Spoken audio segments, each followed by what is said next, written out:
Nos últimos 2 anos, eu andava meio saturado de Naruto, seja porque tem muito arco que eu acho ruim, muito ruim, mas principalmente por causa de cansaço. Cansaço das mesmas discussões redundantes que não levam a lugar nenhum, mas que mesmo assim, elas sempre se repetiam como: ah, Naruto é uma história sobre trabalho duro versus dom natural. Naruto é uma história sobre meritocracia. Naruto é hipócrita. Kishimoto não sabe escrever mulher. E não que essas discussões estejam necessariamente erradas, só que pelo amor de Deus, vira a página. Tem tantas outras coisas a serem comentadas e apreciadas na obra, além dessas mesmas discussões que não levam a lugar nenhum. E a personagem que definitivamente é a personificação das discussões mais redundantes e cansativas de Naruto, com certeza é a Sakura. Como eu já disse, eu tava meio saturado de Naruto, mas revisitando alguns momentos, eu lembrei do porquê eu gostava muito, porque é muito gostosinho de assistir. Até os episódios fillers são bem dinâmicos e alguns até se aprofundam nos temas dos personagens. E eu confesso que do time 7 eu gosto bastante do Kakashi, apesar de eu não gostar nem um pouquinho do arco dele depois do time skip. No clássico eu achei ele um personagem muito divertido, porém eu era muito indiferente quanto ao próprio Naruto. Não que eu desgostasse dele, mas eu achei ele um personagem muito cansativo, que no começo ele podia até ser interessante, mas que depois da luta dele com Sasuke no Vale do Fim, eu sinto que ele ficou um tanto quanto repetitivo e até meio que intrusivo. Tipo, vai se ferrar, que ele tinha a ver com a luta do Kakashi com o Kakuzu? Por que esse cabra aparece só pra mostrar o Razei Shuriken e facilitar a finalização do cara? Quem esse cara pensa que é? Nem parece que o nome dele tá no título. Mas falando sério, isso de personagens meio que se intrometendo nas lutas, que não eram deles, meio que sempre teve. O arco do resgate do Sasuke é meio que basicamente isso, mas lá tinha todo um propósito de redenção pro trio da areia, principalmente pro Gaara. Mas depois disso, isso meio que virou um artifício que o Kishimoto se viciou para salvar personagens e não elaborar boas lutas. E eu acho que meio que todo mundo concorda com isso, que seria muito melhor se o Naruto não tivesse aparecido para mandar o Razei Shuriken ou também para salvar o Motogai da morte, mas aí já é papo para outro vídeo. E quanto ao Sasuke, ele era meio que meu personagem favorito, quer dizer, ele é o meu segundo personagem favorito. Daqui a pouco eu falo sobre o primeiro, porque ele era um personagem muito interessante de se acompanhar, tanto que ele é um personagem com o objetivo mais simples e direto possível, que é matar o Itachi e ponto. Ele quer ficar forte pra matar o cabra e é isso. E também restaurar o clã dele, né? E eu poderia me aprofundar muito mais sobre isso, mas dá pra fazer um vídeo só sobre o Sasuke se vocês quiserem. Até porque o foco do vídeo não é ele, mas sim a Sakura. Sim, a Sakura. E revisitando Naruto, ela é uma personagem muito melhor do que eu lembrava e ela carrega muito simbolismo. Então no vídeo de hoje eu queria falar sobre como Sakura Haruno é uma personagem muito melhor do que você lembra. E, enfim, uma coisa que eu comecei a gostar muito na Sakura com o passar do tempo é os poderes dela. Sim, pode parecer estranho porque os poderes dela podem parecer muito tediosos comparados com o resto do time 7. Por exemplo, qual que eram os poderes do Kakashi? Ele copiava jutsus, ele tinha o Chidori, o Haikiri, que ele mesmo criou, e na minha opinião, a técnica mais interessante dele, que era a invocação de um grupo de dogs que ajudavam ele. E qual que eram os poderes do Naruto? Ele não tinha nenhuma Kekkei Genkai, mas em compensação, ele podia usar o chakra da Kitsune, e com isso fazer uma porrada de clone, e depois ele desperta o modo Senin do sapo, depois o manto de chakra, e o modo Rikudo. E o Sasuke então nem se fala, o cabra tinha Sharingan, Chidori, marca da maldição, invocação de cobra, invocação de águia, Mangekyo Sharingan eterno, Amaterasu, Susanoo, Rinnegan Supremo, 6 caminhos, Sameno Tejikara, e eu devo ter esquecido de mais algum outro. Mas quais são os poderes da Sakura? Ela bate e ela cura. E uma crítica recorrente à Sakura é que ela não tinha poderes interessantes que nem o resto do time 7, mas a Sakura com certeza tem os poderes mais consistentes e que com certeza não foram banalizados com o tempo, que nem o resto do time 7. E o poder dela ser meio que apenas a força, em meio a vários personagens poderosos, não é nem de longe um problema. Muito pelo contrário, além da força dela não ser banalizada com o tempo, isso me lembra de mangás com sistemas de poderes complexos e muito bem feitos. Na parte 3 de Jojo, quando o Araki introduziu os stands, eles tinham uma variedade enorme de poderes.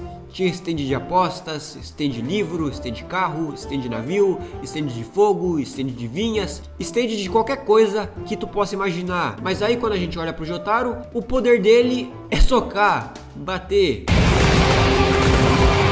Claro que depois o Jotaro aprende a parar o tempo com o Star Platinum, mas isso é lá pros 45 do segundo tempo. Durante quase toda a parte 3, o poder dele era bater e ponto, e isso funcionava perfeitamente. Mesma coisa em Jujutsu Kaisen. Aqui a gente tem várias técnicas inatas baseadas em apostas, na formação de constelações, no sistema jurídico do Japão, no paradoxo matemático da corrida de Aquiles e a tartaruga, e quando a gente olha pro poder do Itadori, ele é todo baseado em dar soco. Claro que atualmente no mangá ele despertou a manipulação sanguínea e o santuário, mas durante mais da metade da história o poder dele era basicamente bater e funcionava perfeitamente, tanto que as lutas dele eram muito empolgantes, principalmente as que envolviam todo. E Hunter x Hunter então nem se fala, porque esse é com certeza o melhor exemplo. O Togashi fez várias variações de tipos de Nen, e ele também fez os Hatsus mais criativos possíveis. Tinha Hatsu baseado em empréstimo e cobrança de juros, habilidade de Nen que era baseado nas propriedades da goma e da borracha, tinha Hatsu que invocava um Bodhisattva em forma de gratidão, tem as correntes do Kurapika, que na minha opinião é um dos poderes mais visualmente icônicos da história dos mangás, tudo isso pro poder do Gon ser basicamente dar soco e bater, e o Togashi fez isso perfeitamente, tanto que todo mundo fica hypado quando o Gon começa a falar. Mas não entenda errado, Naruto definitivamente não tem um sistema de poder bom que nem todas as obras que eu citei agora. Naruto tem um dos sistemas de poder mais banalizados e inconsistentes possíveis, e isso é desde o clássico, tá? Nem vem falar que começou a ficar assim no Shippuden, porque eu quero ver você me falar, com base em todas as utilizações dele na série, como diabos o jutsu de substituição funciona. Como essa desgraça desse jutsu que só serve como desculpa pro Kishimoto não elaborar boas lutas funciona, porque até hoje ninguém chegou a uma conclusão sobre como essa desgraça funciona. Pode parecer estranho eu estar falando só de poderzinho até agora, porque geralmente eu pulo essa parte, mas surpreendentemente isso tem tudo a ver com os temas de Naruto. Existe uma leitura recorrente de Naruto, que Naruto seria uma história sobre privilégio, trabalho duro, correr atrás dos seus sonhos, mesmo não nascendo em um ambiente favorável para isso.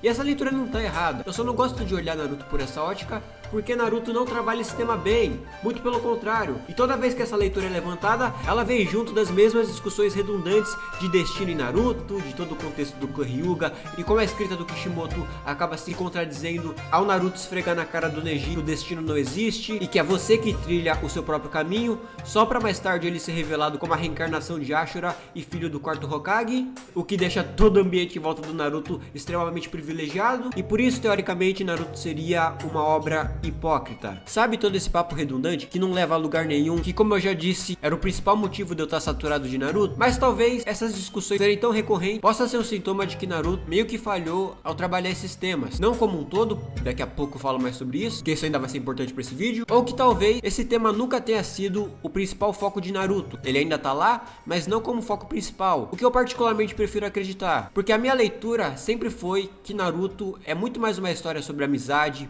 perdão, persistência, o que sim são todos valores bem universais, que você pode ter essas leituras em praticamente qualquer história, mas esses temas em específico, Naruto consegue trabalhar eles muito bem. Mas trabalho duro versus dom natural, como eu já disse, não é uma leitura errada, só não acho que esse seja a principal discussão da história, mas você ainda pode ter essa leitura, obviamente olhando pro Rock Lee e pro Maitogai, e principalmente pra Sakura, mas eu já chego aí. Mas voltando pro começo, quando o Kakashi conhece o time 7, ele pergunta pra cada um dos três quais eram seus objetivos. Então o Naruto quer ser Hokage, o Sasuke quer restabelecer o clã dele e matar um certo alguém, e a Sakura quer pegar o Sasuke. Então só nessa entrevista já dá pra saber o que motiva cada um dos protagonistas: ambição, ódio e amor. E eu genuinamente acho que a motivação da Sakura ser algo tão mundano quanto namorar o Sasuke é um detalhe muito bom e que faz um contraste muito bacana com os outros dois protagonistas. E a Sakura não é que nem a Ino ou as outras meninas da Folha que gostavam do Sasuke só porque ele é bonito. Não, a Sakura era completamente apaixonada por ele. Ela realmente amava ele, e quando o Sasuke foge da Vila da Folha, meio que ela entende o que o Sasuke sentia, porque essa teoricamente foi a primeira perda da Sakura. E é justamente daí que vem a força dela. Enquanto a força do Sasuke vem toda do ódio dele, e eu nem preciso explicar o porquê, né? A força da Sakura vem toda do amor dela. Isso me lembra de personagens como o Rock Lee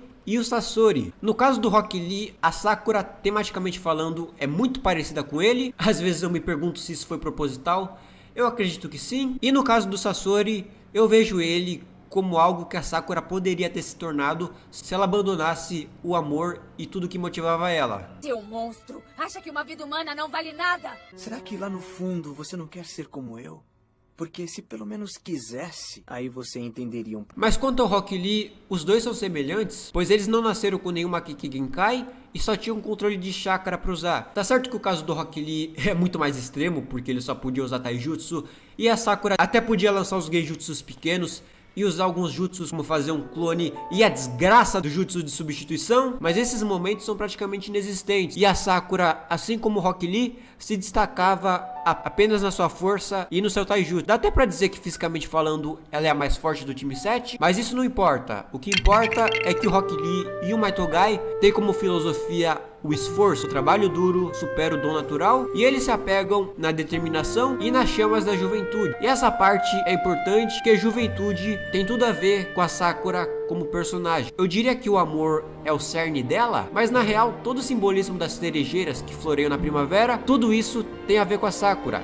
Desde coisas óbvias, como obviamente o nome dela e o cabelo rosa, até em mensagem. As Sakuras na primavera representam beleza, renovação, juventude, e tudo isso tá presente na Sakura. Desde perdoar alguém como Sasuke, que abandonou ela, até o lance do esforço, de que ela sempre devia continuar se esforçando e sempre procurar ser mais forte, pois só assim ela podia trazer o Sasuke de volta pra vila. O que me lembra o Sasori. Sim, o primeiro membro da Akatsuki que é derrotado tem muitas semelhanças com a Sakura. Quer dizer, muito é uma palavra muito forte. Eles não têm quase nenhuma semelhança, superficialmente falando, mas o cerne dos dois personagens é meio que o mesmo, que no caso é o amor. Só que enquanto a Sakura nunca desistiu desse objetivo, o Sasori é a versão corrompida.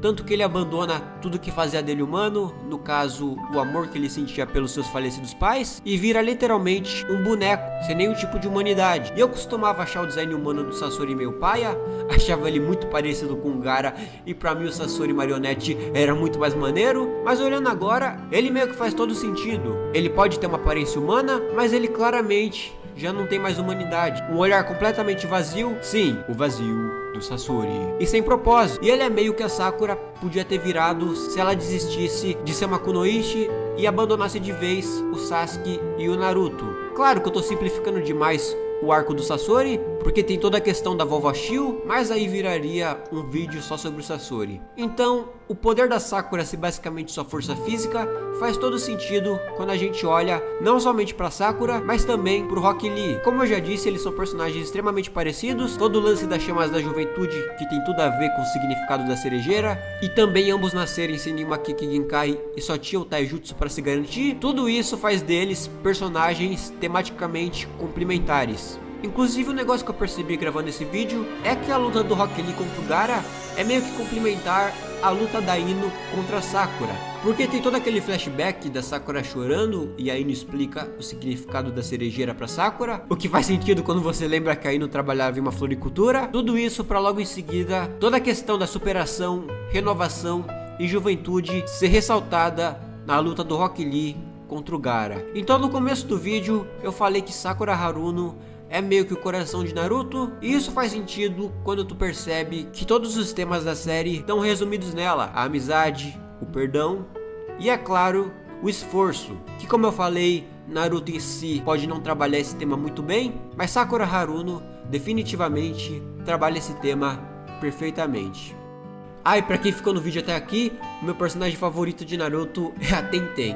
Sim, Tenten é a melhor personagem de Naruto e eu estou cravando isso aqui. E, enfim, ainda faltou falar muita coisa, mas eu acredito que o principal já foi dito. Como todo o lance do cabelo e da testa dela, que apesar de eu nunca ter entendido muito bem o ponto desse arco dela, esse arco de certa forma demonstra o esforço e a evolução dela. Dela deixando o cabelo crescer pra esconder a testa, depois cortando pra demonstrar força. Depois quando o Sasuke vai embora de novo, só que dessa vez redimido, ele toca na testa dela, se aproximando dela, ao invés de fugindo dela, que nem foi na primeira vez. É um arco que, apesar de eu nunca ter entendido muito bem, principalmente porque o Kishimoto nunca desenhou ela com testa grande, é um arco que funciona bem para demonstrar a evolução da personagem. E, enfim, é isso. Muito obrigado por ter assistido até aqui, e muito obrigado principalmente aos membros do canal. Muito obrigado ao Eric, ao Gabriel Souza Neres, ao Rafis, ao Snowy e ao Paçoca. Recentemente eu postei um vídeo exclusivo para membros mostrando minha coleção de mangá e também dando recomendações de mangás que eu gosto para vocês. Então, se vocês quiserem ver esse vídeo, considere virar membro, porque ajuda bastante. Também me segue lá no Instagram, porque relativamente eu posto bastante coisa por lá. E no mais é isso.